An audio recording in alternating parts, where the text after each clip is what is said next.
मेरा जन्म कर्नाटक के गांव में हुआ था। मेरे माँ बाप मुझसे बहुत प्यार करते थे। इसका एक कारण ये भी था कि मैं अपने माँ बाप की अकेली संतान थी।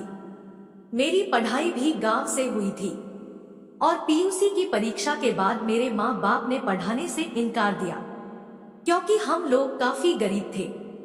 जैसे ही मैं 18 की हुई तो मेरी शादी की चर्चा माँ बाप ने शुरू कर दी थी।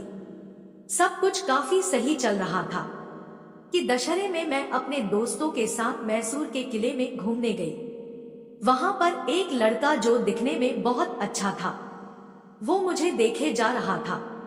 मैंने उसको देखा और आगे निकल गई। फिर थोड़ी देर बाद वो लड़का मुझसे टकरा गया और हम एक दूसरे को देखने लगे। अचानक उसने मेरा हाथ पकड़ लिया और बोला, मैंने तुम्हारे जैसी सुंदर लड़की आज तक नहीं देखी है। मुझे भी पता नहीं क्या हो गया था, मैं उसमें खोई जा रही थी। उसने मेरे कूल्हों पर अपना हाथ रख दिया और अपनी आंखों को मिलाता हुए होठों के पास अपने होठों लाने लगा। मैं जब पूरी तरह से खो गई तो अचानक मेरे दोस्त वहां आए और मुझे खींच लिया। मेरे दोस्त परेशान थे और वो सवाल कर रहे थे कि आखिर मैं उसके साथ क्या कर रही थी। इसका मेरे पास कोई जवाब नहीं था। मुझे खुद नहीं पता था ये सब कैसे हो गया था। सारा प्रोग्राम खत्म करने के बाद हम लोग जब बस स्टॉप पर आए तो पता चला उस लड़के के चक्कर में हमारे गांव की आखिरी बस निकल गई थी। मेरे दोस्त मुझ पर चिल्ला रहे। हम लोग आपस में बात ही कर रहे थे कि वही लड़का अपनी कार लेकर आया और हम लोगों को गांव छोड़ने के लिए बोला। हम सब दोस्त इसको साथ चल दिए और रास्ते में बातें भी हुई। वो लड़का हमारी ही जाति का था और बंगलौर में वो अपने माता पिता और एक छोटी बहन के साथ रहता था। वो लोग काफी अमीर थे। जब वो लोग घर में रिश्ता लेकर आए तो मेरे माता पिता तुरंत शादी के लिए राजी हो गए।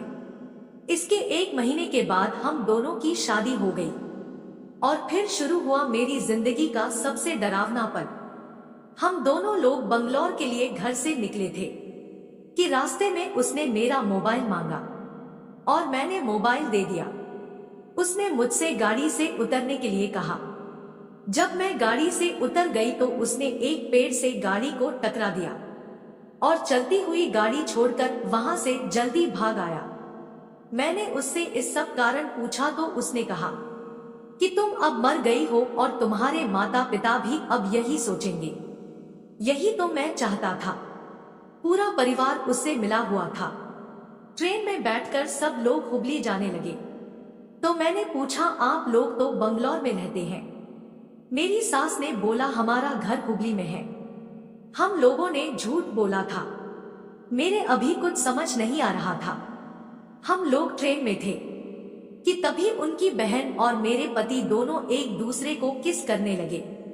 जब मैंने इस बात का विरोध किया कि ये आपकी बहन है, आप ऐसा क्यों कर रही हैं, तो उसने एक जोरदार थप्पड़ लगाया। उनकी बहन दरअसल उसकी पत्नी थी। इस बात को जैसे ही उन लोगों ने बताया तो मेरा भगवान पर से विश्वास ही उठ गया। मैंने पूछा कि फिर मुझसे आपने शादी क्यों की। मेरे पति की पहली पत्नी बांझ थी जिस कारण उन लोगों को बच्चा चाहिए था। मेरे पति ने कहा, तुझसे शादी सिर्फ रात वाली मजा करने के लिए और बच्चा पैदा करने के लिए की है। एक नौकर से ज्यादा तुम कुछ भी नहीं हो। इतना सुनकर मैं ट्रेन से भागी पर मुझे पकड़कर बैठा दिया गया। घर जाकर मेरी मर्जी के बिना मेरे पति ने बच्चे के लिए मेरा साथ काम करना शुरू कर दिया। कुछ ही समय में मैं एक बच्चे की मां हो गई तो सारा परिवार खुश हो गया। जैसे ही बच्चा पैदा हुआ तो उसको मुझसे छीन लिया गया। एक रात जब सब सोए हुए थे तो मेरी सास आई और बोला, हमने तुमको बहुत यातनाएं दी है, ये लो अपनी बच्ची और कुछ पैसे यहाँ से चली जाओ। मेरी जिंदगी तो बर्बाद हो ही चुकी थी। मैं अपने बच्चे के लिए जी गई और वहां से केरल आकर दोबारा अपनी जिंदगी शुरू कर दी। अगर आपको मेरी कहानी पढ़कर दुख हुआ हो तो इसको जरूर शेयर करें ताकि कोई लड़की ऐसे लोगों के चक्कर में न पड़े। और रिश्ता करने से पहले माँ बाप पूरे परिवार की सही से जानकारी कर ले। ये कहानी पसंद आई हो, अगर पसंद आई हो तो वीडियो को लाइक और ऐसे वीडियो देखने के लिए हमारे चैनल को सब्सक्राइब जरूर करें। धन्यवाद।